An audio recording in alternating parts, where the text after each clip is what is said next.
Welcome to our channel শাশুড়ি বৌমা হেসেল। একদিকে সমস্ত সবজি আমি কেটে রেখেছি, আদা রসুন পেঁয়াজ টমেটো কাঁচা লঙ্কা সমস্তটা। এদিকে আমি কড়াইতে তেল গরম হতে দিয়েছি, আর ওইদিকে মাংস আমি ঝরতে দিয়েছি। জলটা ভালো করে, জলটা না ঝরলে মাংস থেকে এমনি জল ছাড়ে, আরও টেস্টটা নষ্ট হয়ে যাবে। প্রথমেই আমি কড়াইতে দিয়ে দিলাম সামান্য পরিমাণে নুন আর 1 টেবিল চা চামচ হলুদ। এদিকে হলুদ আর তেলে ভালো করে মিক্সড হয়ে গেলে আমি একে একে সমস্ত আলুগুলো দিয়ে দেব। জানেন, খাসির মাংসে গন্ধে তার থেকে বেশি আলুতে যেন বেশি ভালো লাগে। জানি না কার কার খাসির মাংসের আলু ভালো লাগে। আমার তো খাসির মাংসের আলু দুর্দান্ত লাগে। তার মধ্যে এরকম বড় বড় যদি হয়, বড় বড় করে ধামসা আলু এক একটা পাতে পড়তেই, সঙ্গে 1 পিস মাটন আর একটু ঝোল দিতে, 1 থালা ভাত কোথায় যে চলে যাবে। যাই হোক, এদিকে আগেই যেহেতু আমি হলুদ নুন দিয়ে দিয়েছি, তাই আর কিছু আমি দেব না। ভালো করে নাড়াচাড়া করে লাল লাল করে আলুগুলো ভেজে নেব।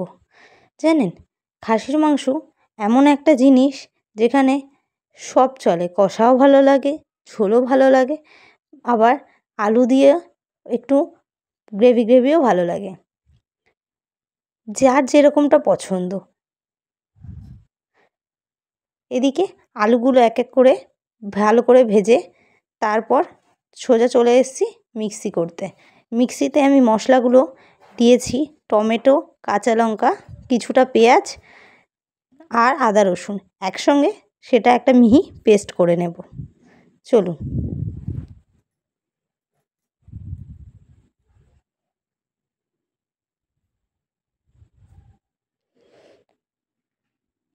জানেন তো, মশলা আলাদা আলাদা করেও পেস্ট করা যায়, কিন্তু অত সময় নিয়ে রান্না তো প্রত্যেকে করা সম্ভব না। সেই কারণেই আমি সব মশলাটা একেবারেই দিয়ে দিলাম মিক্সিতে। এদিকে আমার মিক্সি মোটামুটি হয়ে গেছে করা। তারপর সোজা চলে এলাম কড়াইতে। ওই আলু ভাজার পরে কিছুটা পরিমাণে তেল ছিল, আমি সেই তেলের ওপরেই আরও বেশ কিছুটা তেল অ্যাড করে নেব। খাসির মাংসতে জানেন, খুব যে বেশি তেল লাগে তাও না, আবার একদম কম হলেও মশলায় ঠিক পরিমাণটা সামঞ্জস্যতা আসে না। সেই কারণেই অল্প পরিমাণে আর একটু তেল দিয়ে সঙ্গে আমি দিয়ে দেবো এক এক করে গোটা গরম মশলা।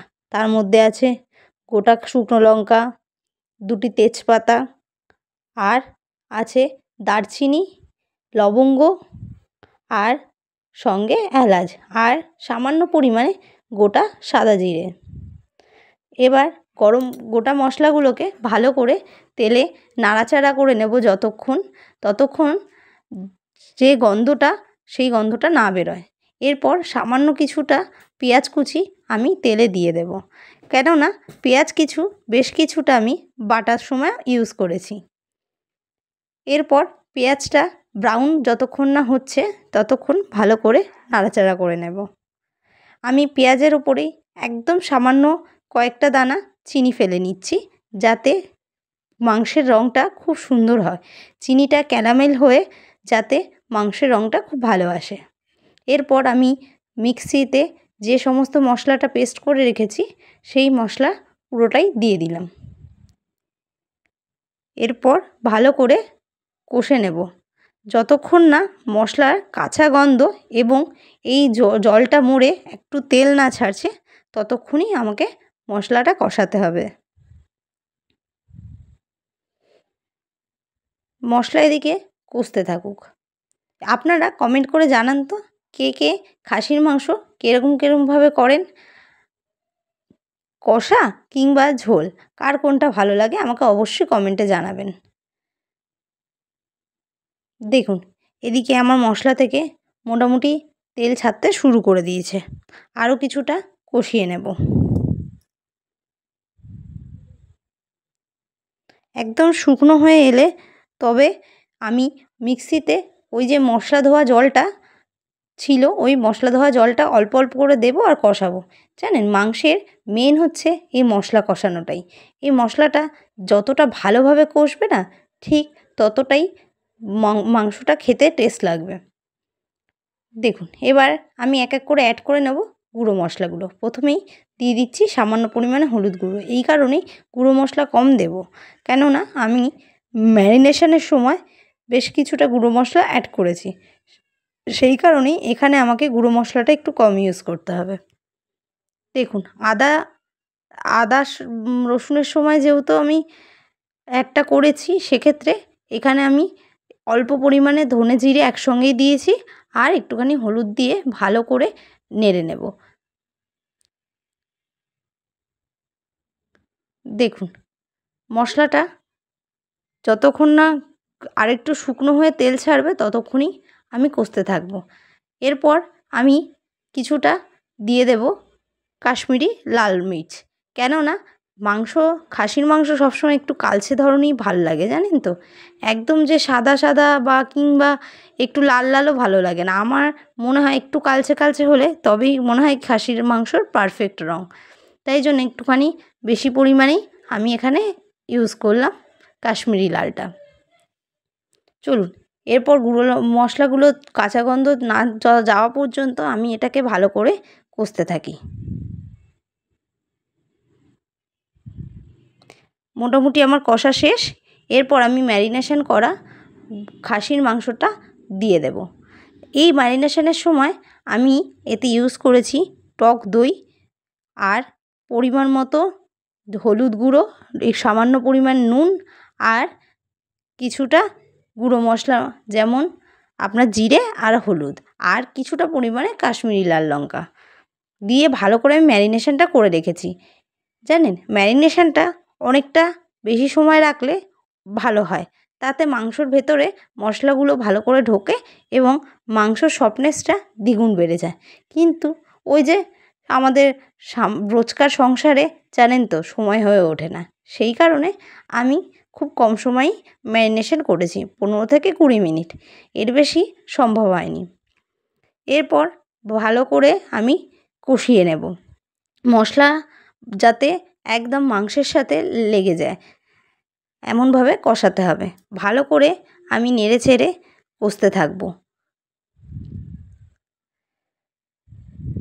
মাংসর মেন হচ্ছে এই পার্টটাই, জানেন মশলা কষানোর পরেই এই পার্টটা খুব ভালোভাবে আমাদেরকে কষতে হবে।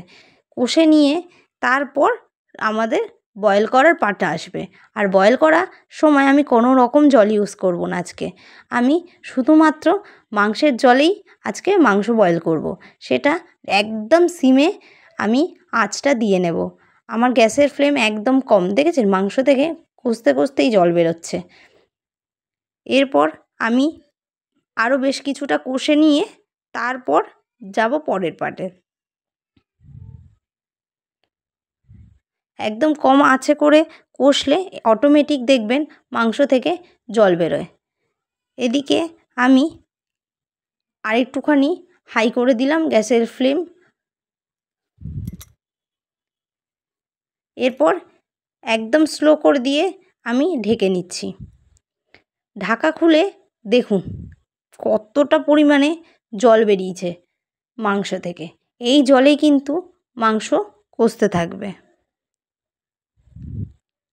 আপনারা চাইলে এই রকমই কষা কষা খেতে পারেন, কিন্তু আমাদের বাড়িতে সামান্য একদম ঝোল দরকার। ঝোল বলতে সেরম কিছুই না, একটু সামান্য কষা কষা দরকার। আমি কিন্তু একদম এখনও পর্যন্ত জল ইউজ করিনি। আমরা জল ছাড়াই করব আজকে খাসির মাংস। সামান্য একদম গা ধোয়া মশলা ধোয়া জল যেটুকু থাকে ওইটুকুই দেওয়া, এর বেশি একটুও জল দিইনি। দেখুন মোটামুটি আমাদের মাংস রেডি। এরপর আমি সামান্য পরিমাণে ঘি ইউজ করেছি,